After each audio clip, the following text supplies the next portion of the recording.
Hello, everyone. Welcome back to Dialog One-on-One. As per usual, I'm your host, Liam Shea. And today we have a wonderful interview lined up with our amazing guest, Stefania Pede. Stefania is here today to talk about her business, Coco 40, the opening of her new store on Main Street, Stefania's time spent at George Brown College, her work with Chocolates for Change initiative, and just here to talk about everyone's general love for chocolates. Thank you so much for joining us today. It's a pleasure to have you here. Thanks for having me. So I guess just to start everything off, let's just learn a little more about you. Would you be willing to share with us and the viewers just who you are, maybe the story of your life? Yeah, so I studied at George Brown after going to university to study economics. And throughout my university career, I was just like always stress baking to the point where my roommates were like going crazy, like, oh my God, we gained 20 pounds this semester because you won't stop baking. And it just became a point where like I knew it was something I needed to pursue as a career. So Okay. that's how I ended up at George Brown. And while at George Brown, studying pastry, we did a couple of weeks worth of chocolate work. And during that time, I absolutely hated chocolate work because I didn't Okay. understand it. I didn't understand the art and the science behind it and like how everything comes together. You really need to be patient. You need to make sure that you're ready when the chocolate's ready, and you basically you're at the mercy of the chocolate pretty Right. much. And so I really wanted to learn more about it, and so I just started reading a lot of books about it. And I took a master class in 2019 with Chris Harvey in New York City. I don't know if you're familiar with him, but he's a phenomenal chocolatier. He works out of LA, Okay. and that class was incredible. I learned so much from it, and really just like sparked my creativity even more for chocolate. So would you say like your love from chocolate kind of came from the struggle of not really knowing about it and kind of trying to pursue more into learning more about it? Yeah, definitely. I mean, I worked in the restaurant industry before going into chocolate, and those kitchens are so insanely hot that you Right. can't do chocolate work.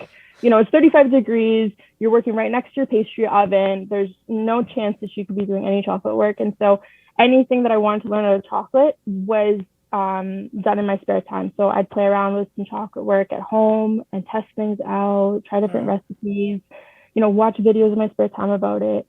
And actually, while I was working in one of the restaurants, I started to build this business on the side. So, sleeping mhm. 4 hours a night and just like coming up with recipes, taking pictures of things, putting a website together, and, showing up to work with like, bags under my Very eyes and nice. stuff asking me, are you sleeping? And like, are Right. you taking care of yourself?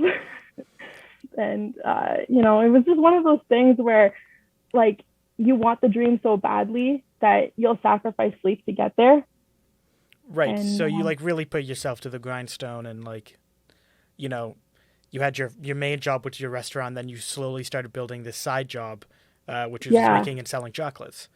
yeah, exactly. So I was working out of a commercial kitchen and Right. shipping everything across Canada in all of my spare time. So like if people had inquiries about things, like I was answering them like after regular business hours, when I had free time, when I wasn't at the restaurant. And, it became too much to do both. And so I had to make a decision, like, do I go all in, or, do I wait it out Right. and, just try to push through and do both? And, decided to go all in 2019, and things were going really well. And then the pandemic hit. Right. So, I was like supposed to be at the One of a Kind show in Hmm. 2020, and that got shut down like 2 weeks before they were supposed to have it because of the pandemic. We didn't know anything about Corona, Right. and we didn't know how severe COVID-19 was going to be. So Right. that was, No, no. Yeah, no, 100%. So you were on track to open up your chocolate business, but then obviously COVID, like how much did that set you back? Like, because you're opening a store soon, which congratulations, by the way. thank you. Um, were you before COVID? Were you planning on opening the store and had everything set up, and then that shut it down, or is this more of a new recent development that's kind of come about? No, this is a more recent development. During COVID, I sort of had to pivot my business because I was doing a lot of like events and pop-ups, and that's sort of where I was generating that income was, I was going to these shows, talking to people, telling them about the product, giving out samples and things like that. And then all of a sudden, when COVID hit, I couldn't do those things anymore, Right. and solely had to rely on online.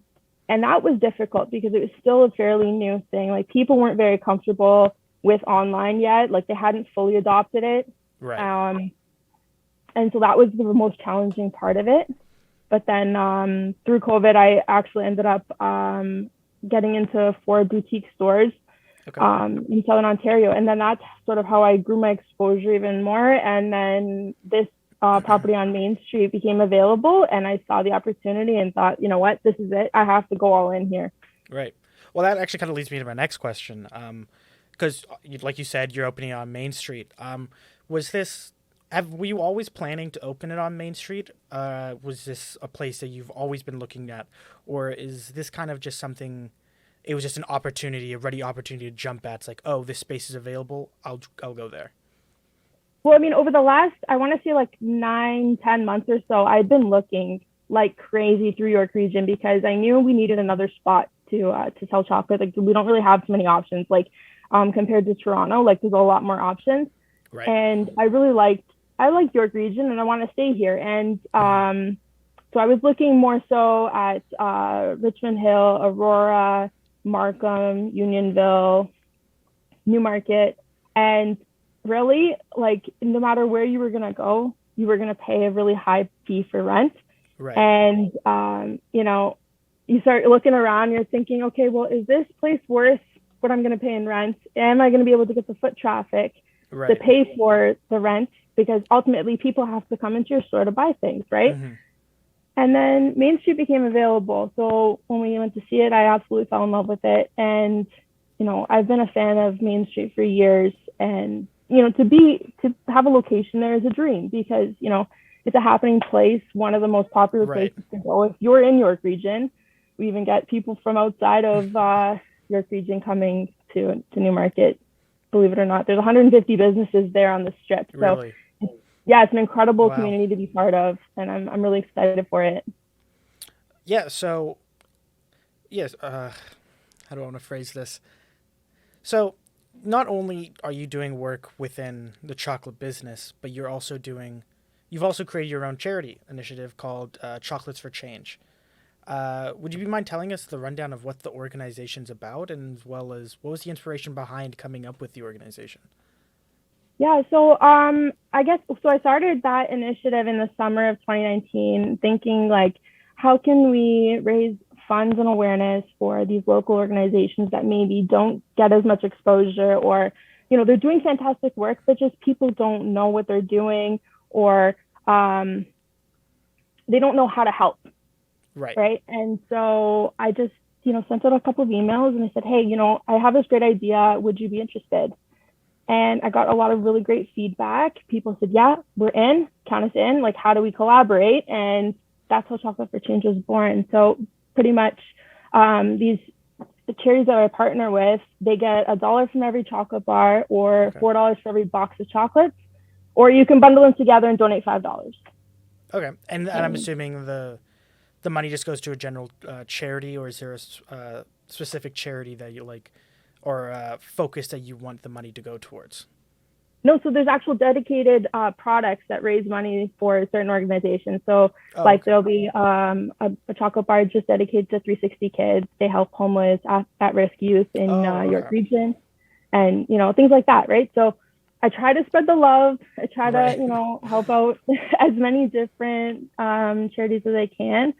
Obviously, it's been a little bit challenging, especially during the pandemic, but I think it's been great to sort of give people the opportunity to give back to the community, and also feel good because they're eating chocolate at the same time. Right. So it's a win-win. Yeah. So it's like I would just walk into into your chocolate store when it opens, and would you have like a little section that would say, or is it every chocolate in your store would go? No, it's a specific collection dedicated to Chocolate for Change. So on the back of the chocolate bars, there's a little note on the label that says, $1 from this chocolate bar goes to this organization. Oh, okay. Makes sense. Well, Yeah. awesome. That sounds great.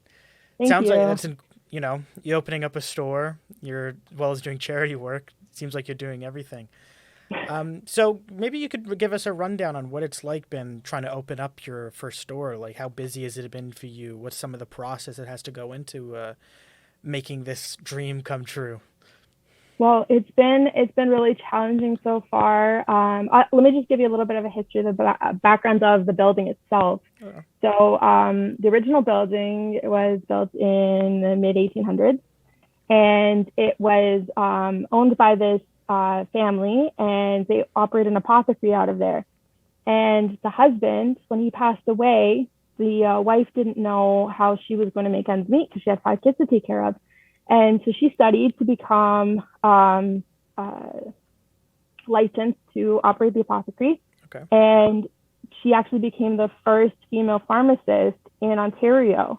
Really? And I think it's amazing that I'm able to operate out of a building where, there's a long history of, women that operated out of that building.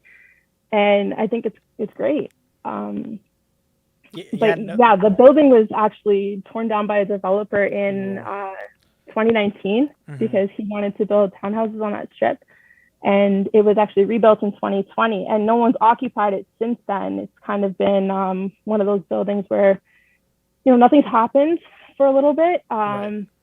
So we have some challenges there. We have to do a lot of renovations to it. So we have to Right. add plumbing and HVAC because that wasn't finished on the building. So that's sort of setting me back. I was really hoping I'd be open for April 1st, but it doesn't look like that's going to happen.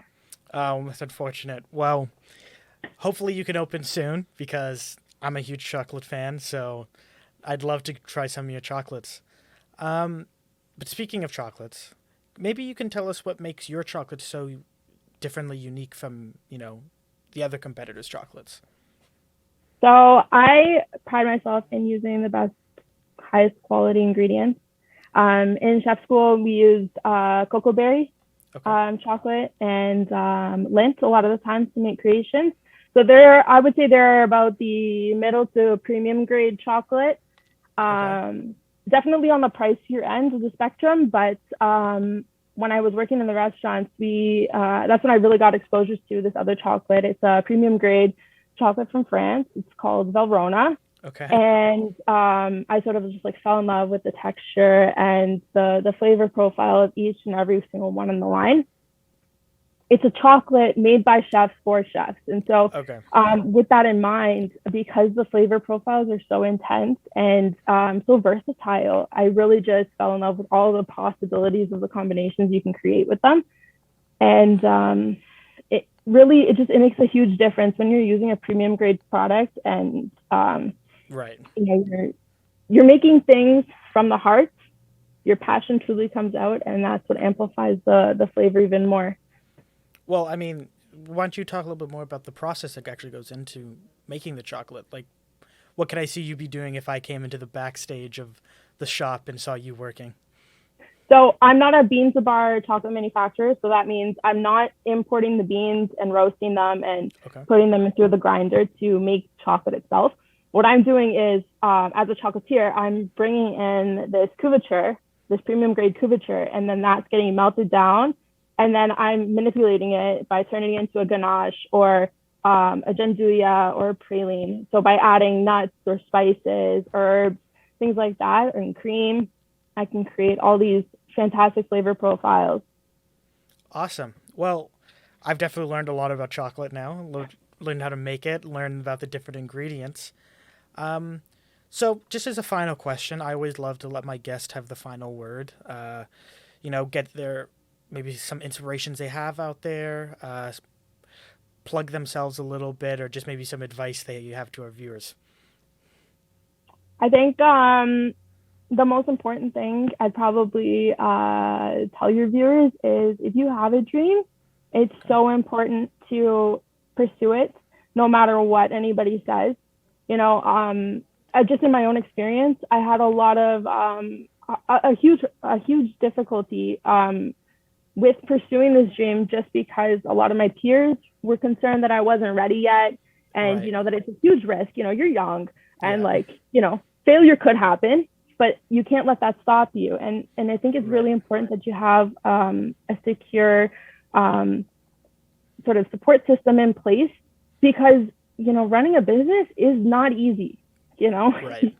It's a constant up and down. Like we saw, the pandemic. Like no one could have expected we were going to hit a pandemic, and Right. I sure didn't expect to be operating a business in one. And Right. it teaches you a lot, and you have to have a lot of perseverance, a lot of grit. You have to wake up every morning. There are no days off. And you can't give up. If this is truly what you want, you cannot give up. Right. No, I agree 100%. If you have inspiration, if you have a strive for it, definitely hit that grindstone, shed that sweat, bleed that blood, and get your business going or any of your passions going. Yeah, for Well, sure. thank you, Stefania. It was such a pleasure to have you here. I love talking with you. I learned so much about chocolate, and I definitely cannot wait for your store to open. And I advise our viewers to keep an eye on how the progress is going so they can also come check out your store, because I'm sure your chocolate is just amazing. Thanks, Liam. Thanks for having me, and I can't wait to see you at the shop. Yeah. Well, guys, once again, I was your host, Liam Shea, and it was a pleasure having you guys watching, and I'll catch you the next time on the Dialogue One-on-One. Bye now. See ya.